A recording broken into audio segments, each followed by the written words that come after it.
End gold buyers, మీ కష్టాల్లో నమ్మకమైన మీ ఆత్మీయ నేస్తం. జగన్నాథం గారు, దైవం అన్ని చోట్ల ఉంటాడని నమ్మే మనిషిని నేను. అయితే దైవాన్ని నమ్మే మనుషులు కొన్ని చోట్లే ఉంటారు. శిథిలమైన ఈ అమ్మవారి ఆలయాన్ని వేలకు వేల ఖర్చుతో పునరుద్ధరించిన మీరు, మీ గ్రామ ప్రజలు దైవభక్తులని అర్థమైంది. మీ మధ్య ప్రశాంతమైన ఈ పల్లె పట్టున అమ్మవారి ఆరాధనలో నా జీవితాన్ని గడపాలని ఆశించి వచ్చాను. వచ్చిన మీ జీవితాలు, ఇక్కడున్న మా అందరి జీవితాలు తరించే రోజు వచ్చింది శంకరాచార్య గారు. మంచి రోజు చూసి ఆలయంలో అర్చన ప్రారంభించండి. అలాగే. నమస్కారం.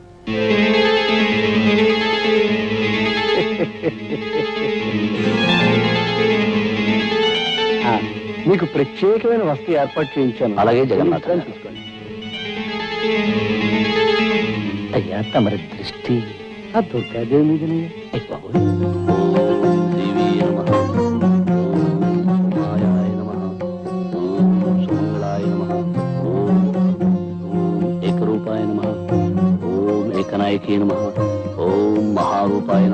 ఆ మధ్య గోదావరి పుష్కరాల నాడు రాజమండ్రిలో ఆచార్య గారు అభిషేకం చేయిస్తుంటే కళ్ళారా చూశాను. ఏం శోభ, ఏం తేజస్సు, ఎంత ఆకర్షణ. అప్పటి నుంచి నా మనసు వారి మీదే లగ్నమై ఉంది. ఏనాటికైనా వారిని మన ఊరు తీసుకురావాలనుకున్నాను, తీసుకొచ్చాను. తమ చూపు పడితే వదలరుగా. నిజంగా మన ఊరికి తమరు మహోపకారం చేశారండి. అప్పుడే అక్కడ ఇంకా చాలా చేయదలుచుకున్నారు ఆయన. ఒక్కొక్కరికి ప్రత్యేకంగా చేస్తారు, చూస్తూ ఉండండి. పంతులు మరీ ఎక్కువగా పొగిడేకయ్యా.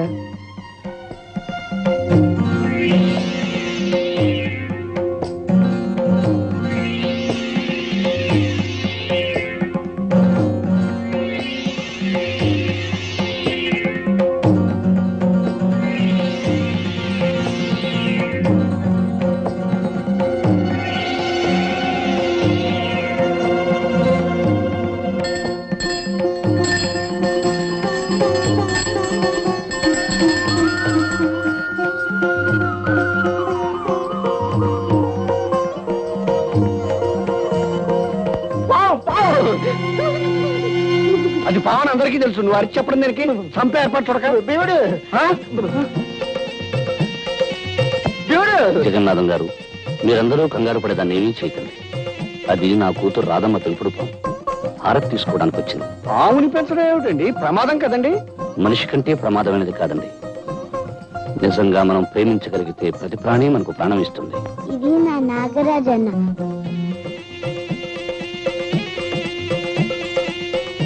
అందరూ దండం పెట్టండి. పెడతాం తల్లి, పెడతాం. కానీ పాము దూరంగా పెట్టు. రేపు పంతులు ముందు అన్నం పెట్టవయ్యా.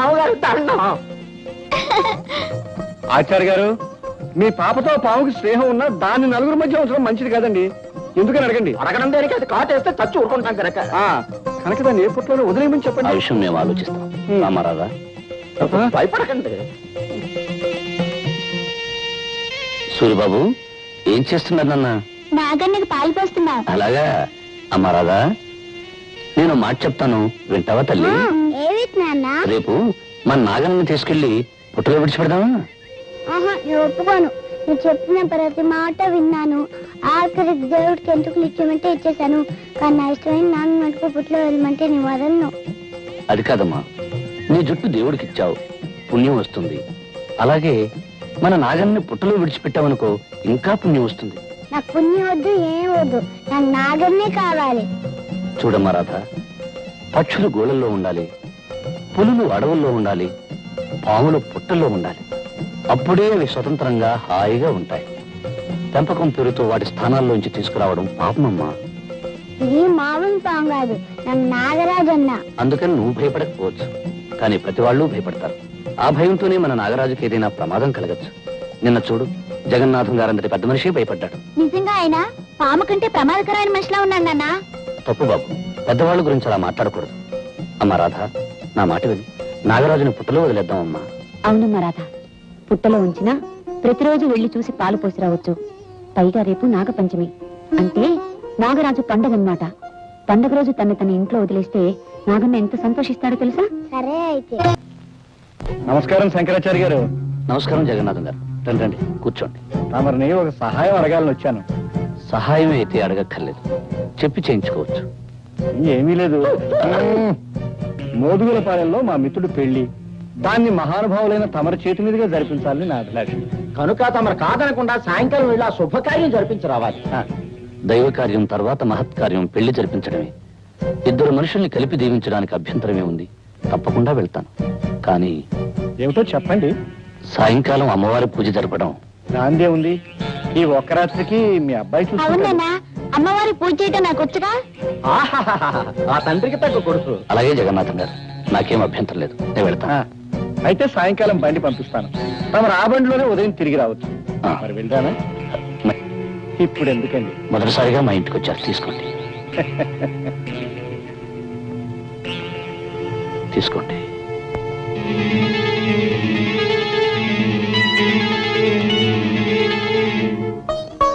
నాగరాజన్న, నాగరాజన్న, నాగరాజన్న, నేనెప్పుడూ ఒంటరిగా వదలలేదు. నువ్వు పుట్టిలోంచి బయటకు వస్తే ఎవరైనా ఏమైనా చేయొచ్చు. కనుక నీ పిలిచినప్పుడు తప్ప నువ్వు బయటికి రాకూడదు. సరేనా? ఒట్టే.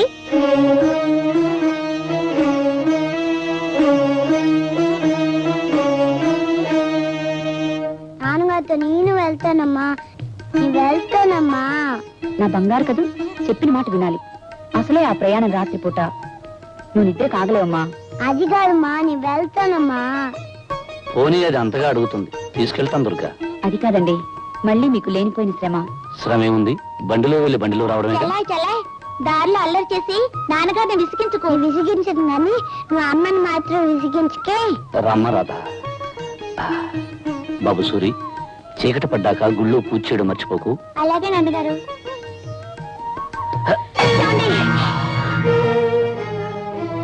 ఏం పర్వాలేదు, జాగ్రత్త.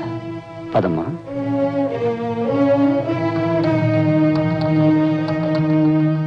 ఓం జగన్మాతాయ నమః. ఓం కాళియాయ నమః.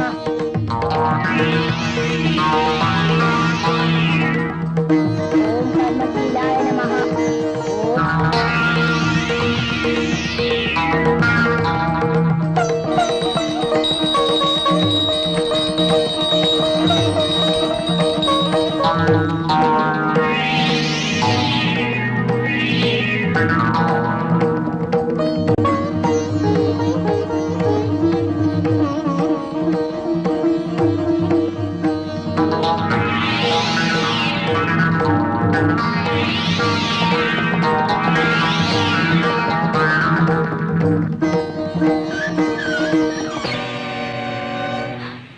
జగన్నాథం గారు.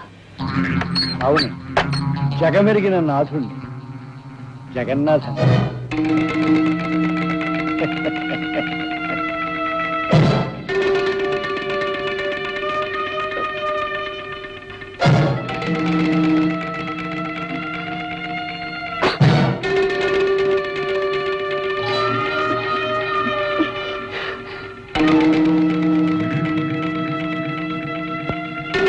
ఏమిటిది?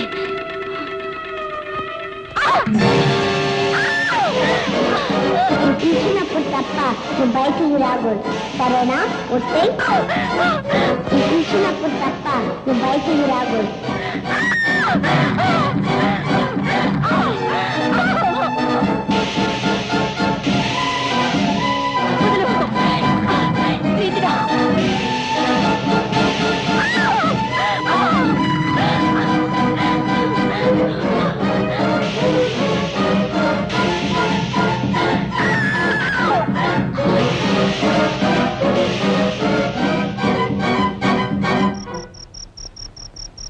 అమ్మా, అమ్మా, అమ్మా.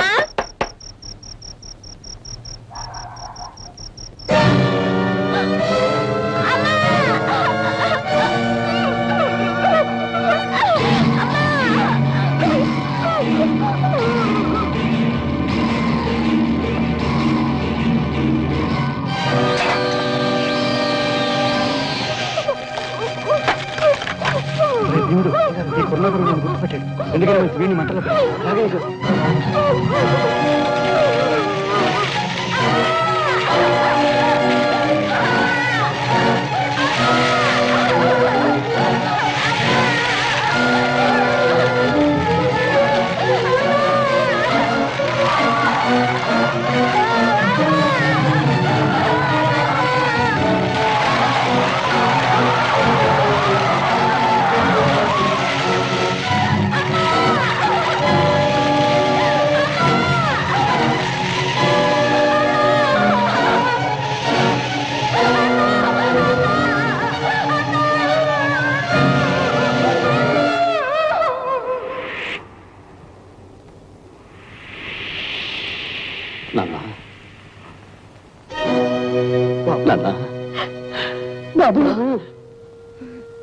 ఈ నాన్న మీద కోపంతో రావేమో మీ నీడను అనుకున్నా పెరిగిన వాడిని మీ మీద కోపం ఎందుకు తెచ్చుకుంటాను నాన్న?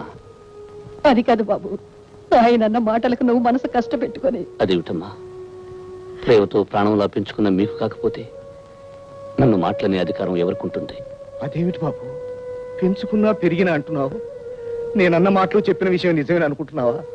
లేదు బాబు, నిన్ను దారిలో పెట్టాలని ఆవేశంలో నువ్వు మా కొడుకువి కాదు అన్నాను, అంతేగాని ఎందుకు నాన్న నన్ను ఓదార్చాలని ప్రయత్నం చేస్తావు? పాలు తెలుపు కాకి నలుపు అనేవి ఎంత నిజమో, నేను మీ కొడుకును కాదు అనేది అంత ఖచ్చితమైన నిజం. అవునమ్మా, చాలాసార్లు నాకు నిద్దట్లో అర్థం లేని కళ్ళలా కనిపించే దృశ్యాలకి అర్థం తెలిసింది. చెదిరి చెరిగిన గతము నాకు స్పష్టంగా గుర్తొచ్చింది. నేను మీకు నీటిలో కొట్టుకొచ్చి దొరికాను కదూ, ఆ ప్రవాహంలోకి నేను ఎలా పడ్డానో నాకు తెలిసొచ్చింది. దానితో నా కర్తవ్యం ఏమిటో కూడా నాకు ఇప్పుడు తెలిసింది. ఏమిటి బాబు, ఏమిటి నువ్వు అనేది? నాకు జన్మనిచ్చిన తల్లి చనిపోయి ఉండొచ్చు, కానీ నా తండ్రి నా చెల్లెలు బ్రతికి ఉంటారు. వాళ్ళు కలుసుకుని తీరాలి. అంటే మమ్మల్ని వదిలి వెళ్ళిపోతావా? ఈ లోకంలో ఎవరు ఎవరితో శాశ్వతంగా ఉంటారు. జన్మ ఇచ్చిన కన్నవాళ్ళని వదిలి కట్టుకున్న వాడితో కలిసి వెళ్ళిపోతుంది ఆడపిల్ల. 9 నెలలు మోసి కని పెంచిన తల్లిని వదిలి తన దారిని తన భార్యతో వెళ్ళిపోతాడు మగపిల్లవాడు. జీవితాంతం కలిసి ఉండాల్సిన ఆరుమగలలు ఎవరో ఒకరు ముందుగానే శాశ్వతంగా వదిలి వెళ్ళిపోతారు. ఎంత గొప్ప బంధమైనా కొంతకాలమే ఉంటుంది, కాలమంతా నిలిచి ఉండదు. ఏమంటారు? ఏమంటాం బాబు, నువ్వు చెప్పేదంతా నిజమేగా. అందుకే ఇంతకాలం దూరమైన నా వాళ్ళని ఒక్కసారి చూడాలని ఉంది. బాబు, అమ్మా, ఈ జన్మలో మీ రక్తాన్ని పంచుకోకపోయినా మీ ప్రేమను పంచుకున్నాను. వచ్చే జన్మలో మీ కడుపునే పుట్టాలని, మీ బిడ్డగానే ఎదగాలని ఆ దేవుణ్ణి మరీ మరీ కోరుతున్నాను. బాబు,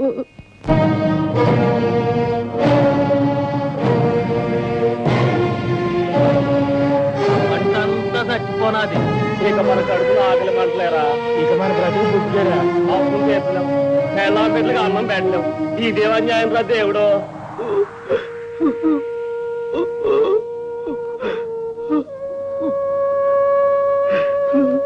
ప్రకాష్, రాధా ప్రకాష్, అయిపోయింది రాధా, పంట నాశనం అయిపోయింది, నా బ్రతుకు చీకటి అయిపోయింది. ఊరుకో ప్రకాష్, ఊరుకో. అసలు ఏమైంది? అందరి పొలాలు ఎందుకులా ఎండిపోయాయి? ఖచ్చితమైన కారణం ఇంతవరకు ఎవరికి తెలియలేదు రాధా. కానీ పేద రైతుల ఆశలు ఈ పంటల్లాగే ఒక్కసారిగా చచ్చిపోయాయి. ఇక ఈ ఏడాది పొడుగునా ఏం తిని బతకాలో, ఎలా బతకాలో అర్థం కావటం లేదు. కుట్టలుగా కనపడవలసిన ధాన్యలక్ష్మి గుప్పెడి బూడిదగా మిగిలిపోయింది రాధా. ఊరుకో ప్రకాష్, కష్టాలు వచ్చినప్పుడే ధైర్యంగా ఉండాలి. ఏం ధైర్యం రాధా, అప్పు చేసి ఎరువులు కొన్నాను, చెమటోడ్చి శ్రమ పడ్డాను.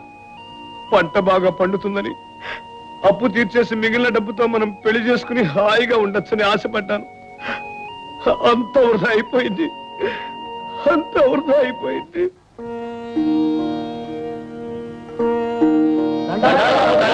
దండ. ఏమిటి బాబు అందరూ ఇలా వచ్చారు? ధర్మమూర్తులు, దైవం లాంటి వారు, తమరే మాకు న్యాయం చేయాలి. అవును బాబు, ఆచార్యులు గారు, మాకు జరిగిన అన్యాయానికి న్యాయం తమరే చేకూర్చాలి బాబు. అసలు విషయం ఏమిటో వివరంగా చెప్పండి. పంట నాశనం అవడానికి కారణం ఏమిటో తెలిసింది బాబు. ఆ జగన్నాథం గారి దగ్గర కొన్న ఎరువులన్నీ కల్తీవి. పంటకు ప్రాణం పోయాల్సింది పోయి విషం పోసినాయండి ఆ ఎరువులు. ఏమిటి, నిజంగానా? ఆ ఎరువుల్లో ఏ మాయదారి మందు కలిపాడో కానీ చల్లిన చోటల్లా పంట చచ్చూరుకుంది. నా నారంతా నాదిరైపోయింది బాబు. నా విత్తనాలన్నీ పుచ్చిపోయినాయి బాబు. దీనికి అంతగా జగన్నాథే కారణం. జగన్నాథం ఇంత దారుణం చేశాడంటే నమ్మలేకుండా ఉన్నాను. పేదలకు పెన్నిదిగా, ఊరికి ఉపకారిగా ఉండి అతను ఇంత పాపాన్ని ఒడిగడతాడని నేను అనుకోలేదు. మీలాగే ఆయన మీద మాకు గౌరవం అభిమానం ఉన్నాయి బాబు. పెద్ద చెట్టు నీడన కలుపు మొక్కలు ఉన్నట్టుగా ఆయన నీడన ఆ పంతులుగాడు భీముడు లాంటి సన్నాసులు ఉన్నారు. బహుశా ఆయన తెలియకుండా ఆ నీతులు వెధోపం చేస్తుంటారేమని మా అనుమానం. అన్యాయం జరిగిన మేము అడగడం వస్తే ఆవేశపడవచ్చు, ఆయన ఏమైనా గొడవలు చేయొచ్చు. అందుకే మా అందరి తరఫున మీరు ఆయన దగ్గరికి వెళ్ళి జరిగింది చెప్పండి. నష్టపోయిన మాకు ఏ కష్టం కలగకుండా దారి చూపెట్టమనండి. తప్పెవరితో తెలుసుకుని దండించమని చెప్పండి. తప్పకుండా. మీరంతా నా బిడ్డలంటూ వాళ్ళు. మీ కష్టాలను నష్టాలను ఓదార్చడం నా కనీస ధర్మం. నేను ఇప్పుడే వెళ్ళి జగన్నాథం గారితో మాట్లాడి మీకు న్యాయం జరిగేటట్లు చేస్తాను. వెళ్ళండి బాబు. ఏదో మొహమాట పెట్టి రమ్మన్నారు కనుక వచ్చాను. ఇలా నిజంగా మందు కొట్టడానికి మా రూల్స్ ఒప్పుకోవు. రూల్స్ ఏమున్నాయా? నాలాంటి వాళ్ళు ఊదరగొట్టడానికి డబ్బు ఇస్తే జోకొట్టి నిద్రపుచ్చడానికి పనికొస్తాయి. ఎందుకని అడుగు. ఎందుకు? డబ్బు గడ్డిదండం నీకు, ఇచ్చి పబ్బం గడుపుకోవడం నాకు అలవాటైంది కనుక. అయ్యా మీరు ఏమనుకోకపోతే చిన్న పని చేస్తాను. ప్రమాదం లేదైతే చేయవయ్యా. ఛే! శుభమని పార్టీ చేసుకుంటుంటే దిక్కు వాళ్ళ తుమ్ము నువ్వు దొరికి నిలబడా. హెడ్ చీర్సయ్యా. చీర్స్. అసలు ఇంతకీ ఈ పార్టీ ఎందుకు ఇస్తున్నాను అడుగు. అడక్కపోయినా మీరు చెప్తారుగా. చెప్పకపోయినా నువ్వు అడుగుతావు నాకు తెలుసు అనుకో. చూడు, నేను ఇంతవరకు చేసిన నేరాలను కప్పిపుచ్చినందుకు ఇక ముందు కూడా నువ్వు ఇలాగే సాయపడతావని, సాయపడాలని గుర్తు చేయడానికి, గుర్తుండేలా చేయడానికి ఈ పార్టీ. అంటే నేను చేసిన సహాయాలకి ఇంత చిన్న పార్టీయా? అంటే పెద్ద బల్ల వేసి పెద్ద గంగాల నుండి మందు పోసి పెద్ద పార్టీ చెయ్యాలా? అంతే చేయాలండి. నేను మీకు అంతా ఇంత సహాయం చేశానా? రామరాజును హత్య చేస్తే అది ఆత్మహత్యగా మార్చేశాను. లక్ష్మిని పాడు చేసి ప్రాణాలు తీస్తే అది యాక్సిడెంట్ గా మార్చేశాను. రైతులకి కల్తీ ఎరువులు అమ్మితే ఆ గొడవ ఏమీ తెలియట్టు ఊరుకున్నానా? ఇంకా మరి ఆహా, ఎంతసేపు నువ్వు చేసిన ఘనకార్యాలే చెప్తావు కానీ నేను చేసిన పని చెప్పవే. నువ్వు చేసిన ప్రతి పనికి కంట్రోల్ రేటు ప్రకారం కట్టలు కట్టలు చదివించేనే అది మర్చిపోయినట్టున్నావు. ఆ పని గడిచింది, నీ పర్సు నిండింది. కావాలంటే కావాల్సింది కోడి కాదు అయ్యా. నేను తుమ్మితే కీడు వస్తుందన్నారే, వచ్చేసింది అయ్యా.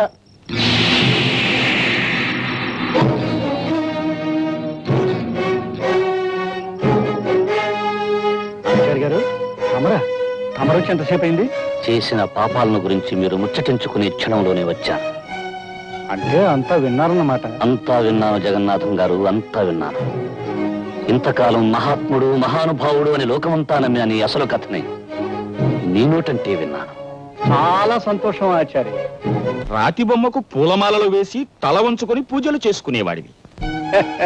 ఎప్పుడో ఒకప్పుడు ఈ నిజాలు తెలియడం నీకు మంచిది, మాకు మంచిది. నీలాంటి నీచుడికి దేవుడి గురించి మాట్లాడే అర్హత కూడా లేదు. నీలాంటి వాడికి నా అర్హతల గురించి మాట్లాడే అవసరం కూడా లేదు ఆచార్య. అవును జగన్నాథం, మంచి చెడు, ఉచ్చం నీచం అన్నీ మర్చిపోయిన నీలాంటి పశువుకి ఎవరేమనుకున్నా అవసరం లేదు. అయ్యో అయ్యో, గంగిగోవులంటే మా అయ్యగారిని నీ మాటలు. ఎవడ్రా గంగిగు? మదవెక్కి కళ్ళు మూసుకుపోయి కామాన్ని తీర్చుకోవడానికి నిండు ప్రాణాలు తీసే ఈ నరరూప రాక్షసుడా? ఆచార్య గారు, తన ఆటలు సాగడానికి డబ్బుకు చట్టాన్ని బేరం పెట్టే ఇలాంటి తొత్తులకు ఖరీదు కట్టే ఈ చండాలుడా? కొన్ని నిజాలు కొందరికి మరీ మత్తు మందులాగా తిమ్మిరెక్కిస్తాయి ఆచార్య.